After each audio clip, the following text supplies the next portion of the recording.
बहनों की लालची भाभी। करिश्मा, रेशमा और मनीषा 3 बहनें हैं। उनका एक भाई भी है, मयंक। मयंक अपनी बहनों को बहुत प्यार करता है, लेकिन मयंक की पत्नी सविता इस मामले में मयंक से बिल्कुल ही अलग है। वो अपनी ननदों का जितना बुरा कर सकती है उतना बुरा करती ही रहती है और अपनी ननदों पर हुक्म भी चलाती है। करिश्मा, करिश्मा, तुमने अभी तक नाश्ता नहीं बनाया? तुम्हारे भैया को ऑफिस जाने में देर हो रही है। हाँ भाभी, बस अभी बनाती हूँ। करिश्मा, तुम ये ढीलापन छोड़ दो। कल को पराये घर जाना है। वहाँ अगर तुम इस तरह से काम करोगी तो लोग क्या कहेंगे कि माँ ने और भाभी ने कुछ सिखाया नहीं। और तुम्हारी दोनों बहनें कहाँ हैं? अब रेशमा मार्केट गई है और मनीषा सो रही है। क्या? सुबह के 8 बज रहे हैं और ये महारानी अभी भी सो रही है? ये कहते हुए सविता अपनी सास दुर्गा देवी के पास जाती है। माँ जी, देख रही हो अपनी बेटियों के तौर तरीके? क्या हुआ बहू, सुबह सुबह क्या कर दिया मेरी बेटियों ने? अरे एक तो अभी अभी उठकर किचन में गई है, दूसरी सुबह सुबह बाहर चली गई और तीसरी अभी तक सो रही है। क्या करूं मैं इन तीनों का, मैं तो परेशान हो गई हूँ। जा जाकर उठा उसे और रेशमा से मैं बात करती हूँ। सविता सीधा मनीषा के कमरे में जाती है और उससे कहती है, महारानी जल्दी उठो, सूरज सर पर आ गया है। भाभी थोड़ी देर और सोने दो ना, मैं रात को लेट सोई थी। वो क्या ना, यूनिट टेस्ट चल रहे हैं। शराफत से उठती है या नहीं, या फिर पानी की भरी बाल्टी डालूं तेरे ऊपर? नहीं भाभी, मुझे बिस्तर में नहीं लाना, उठती हूँ मैं। मनीषा जल्दी से उठकर बाथरूम में चली जाती है। सभी आराम से बैठकर नाश्ता कर रहे होते कि तभी रेशमा बाजार से हाथ में सामान लिए आ जाती है। रेशमा को देखते ही सविता उस पर बरस पड़ती है। लो, आ गई महारानी। ऐसा भी क्या सामान लाना था जो सुबह आंख मलते ही बाजार की तरफ रवाना हो गई? भाभी, कल आप ही तो चीख रही थी कि घर का सारा सामान मुझे ही लाना पड़ता है, घर में किसी को भी किसी काम से कोई लेना देना नहीं है।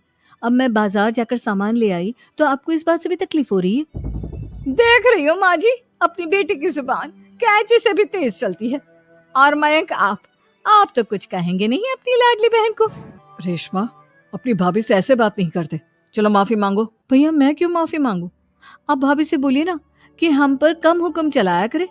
हम इस घर की बेटियां हैं और आपकी पत्नी की ननद है, नौकरानी नहीं। लो कर लो बात। इनकी भलाई के लिए कुछ भी बोलो तो इन्हें बुरा लग जाता है। इस घर में यही इज्जत है मेरी। देख लो माँ जी, आपकी बेटी किस लहजे में मुझसे बात कर रही है। सविता वहां से चली जाती है। मयंक को बहुत गुस्सा आता है, वो भी वहां से चला जाता है। फिर करिश्मा रेशमा को समझाती है, रेशमा, तुम्हें भाभी से माफी मांग लेनी चाहिए थी ना। लेकिन दीदी, मैंने कुछ किया ही नहीं, तो मैं माफी क्यों मांगू? हाँ करिश्मा दीदी, रेशमा दीदी जैसे ही घर में आई भाभी ही उन पर चिल्ला रही थी। हाँ, मैं मानती हूँ कि गलती भाभी की थी। मैं तो इसलिए बोल रही हूँ कि भाभी ने माँ को तो पूरी तरह अपने वश में कर लिया है। वो हमारी बात सुनती ही नहीं। मयंक भैया हमारे लिए हमेशा खड़े रहते हैं, इसलिए उनकी बात का मान तो तुम्हें रखना चाहिए था ना। कोई फायदा नहीं दीदी, कुछ दिनों की बात और है, भाभी उन्हें भी हमारे खिलाफ भड़का देंगी। फिर वो भी माँ की तरह हमारी किसी बात का विश्वास नहीं करेंगे। इसी तरह सविता अपनी तीनों ननदों को किसी न किसी बात पर परेशान करती रहती थी। एक दिन मयंक अपनी तीनों बहनों के लिए गिफ्ट लाया। करिश्मा, ये तुम्हारे लिए हार का सेट। रेशमा, तुम्हारे लिए सुंदर सी ड्रेस। और मनीषा, तुम्हें किताबें पसंद है ना, तुम्हारे लिए किताबें लाया हूँ। थैंक यू भैया। थैंक यू भैया। थैंक यू भैया। करिश्मा, तुम्हारा नेकलेस कितना सुंदर है, ये भैया कहाँ से ले आए होंगे? मैंने भैया को 3 दिन पहले फोन पर ये डिजाइन दिखाया था और आज भैया ये ले आए। सविता तो अपनी ननदों के गिफ्ट्स देखकर जल गई और करिश्मा का नेकलेस तो उसे भी बहुत पसंद आया था। अपनी बहनों के लिए कितना अच्छा नेकलेस लेकर आए हैं, मुझे कभी कोई गिफ्ट नहीं दिया। मैं आज ही ये हार चुरा लूंगी। रात में सविता करिश्मा का हार चुरा लेती है और इसी तरह उसे अपनी ननदों की जो भी चीज अच्छी लगती वो उसे मांगती नहीं, बल्कि रात के अंधेरे में चुरा लेती। इसी तरह दिन बीतते गए और सविता ने मयंक के दिल में भी उसकी बहनों के लिए नफरत पैदा कर दी। एक दिन मयंक ने करिश्मा और रेशमा के लिए रिश्ता देखा और ये बात उसने घर में सबको बताई। माँ, करिश्मा और रेशमा के लिए बहुत अच्छा रिश्ता आया है, वो लोग कल इन्हें देखने आ रहे हैं। आप और सविता मिलकर सारी तैयारी कर लेना। ये सुनकर करिश्मा और रेशमा खुश हो जाती हैं, लेकिन सविता सोचती है, अगर इन दोनों बहनों की शादी हो गई तो घर और बाहर का काम कौन करेगा? मनीषा तो एक नंबर की कामचोर है, उससे तो किसी बात की उम्मीद लगाना ही बेकार है। मुझे इस शादी को रोकना होगा। अगले दिन सभी लड़के वालों के स्वागत की तैयारी करने में लगे होते हैं। तभी मयंक अपनी बहनों से आकर कहता है, तैयार हो गई तुम दोनों? देखो दोनों लड़के बहुत अच्छे हैं, मैं कोई कसर नहीं छोड़ना चाहता, इसलिए तुम उनके सामने अच्छे से बिहेव करना और अपनी भाभी से लड़ने मत लग जाना। करिश्मा, तुम वो नेकलेस पहन लो ना जो मैं तुम्हारे लिए लाया था। भैया मैं बहुत देर से वो नेकलेस ढूंढ रही हूँ, लेकिन मुझे मिल ही नहीं रहा। क्या तुमने नेकलेस खो दिया? तुम्हें पता भी है वो कितना महंगा था? तुम कोई काम ढंग से नहीं कर सकती। मयंक गुस्से में वहां से चला जाता है। थोड़ी देर बाद लड़के वाले भी आ जाते हैं। वो दोनों बहनों को पसंद कर लेते हैं और रिश्ता पक्का हो जाता है। लेकिन सविता के दिमाग में तो कुछ और ही खिचड़ी पक रही थी।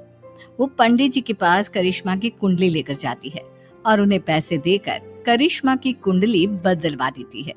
जब लड़के वालों के पास करिश्मा की कुंडली जाती है तो वो दुर्गा को फोन करते हैं। बहन जी, हमने करिश्मा की कुंडली अपने पंडित जी को दिखाई थी।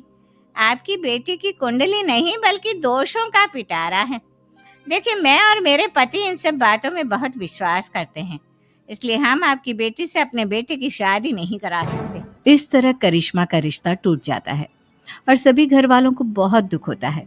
अब कविता सोचती है, चलो करिश्मा का तो रिश्ता टूट गया, अब रेशमा का भी रिश्ता तोड़ना है। क्या करूं? अब सविता आवाज बदलकर किसी अननोन नंबर से रेशमा के होने वाले ससुराल में फोन करती है। हेलो, मैं कौन हूँ कौन नहीं ये आपके लिए जानना जरूरी नहीं। बस इतना सुन लो कि रेशमा का 2 साल से किसी के साथ अफेयर चल रहा है। बस रेशमा का रिश्ता तोड़वाने के लिए सविता का इतना कहना काफी था। अब रेशमा का भी रिश्ता टूट गया। मयंक और दुर्गा देवी ने रेशमा को खूब खरी खोटी सुनाई और उससे बार बार उस लड़के के बारे में पूछने लगे। आप दोनों मुझे क्यों परेशान कर रहे हो? अरे कोई लड़का होगा मेरी लाइफ में तो मैं बताऊंगी ना, जब कोई है ही नहीं तो कहाँ से लाऊं मैं कोई लड़का?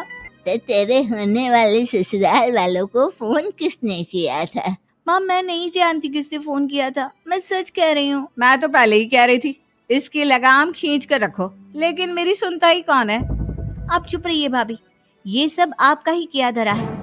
अब तीनों बहनों को विश्वास हो जाता है कि ये सब उनकी भाभी ही कर रही है। तीनों बहनें अपनी भाभी को सबक सिखाने के लिए एक वकील कर लेती है और घर में हिस्सा मांगना। देखो भैया, माँ बाप की जायदाद में जितना बेटों का हक होता है उतना ही बेटियों का, इसलिए इस घर के 4 हिस्से होंगे और हमें अपना हिस्सा चाहिए।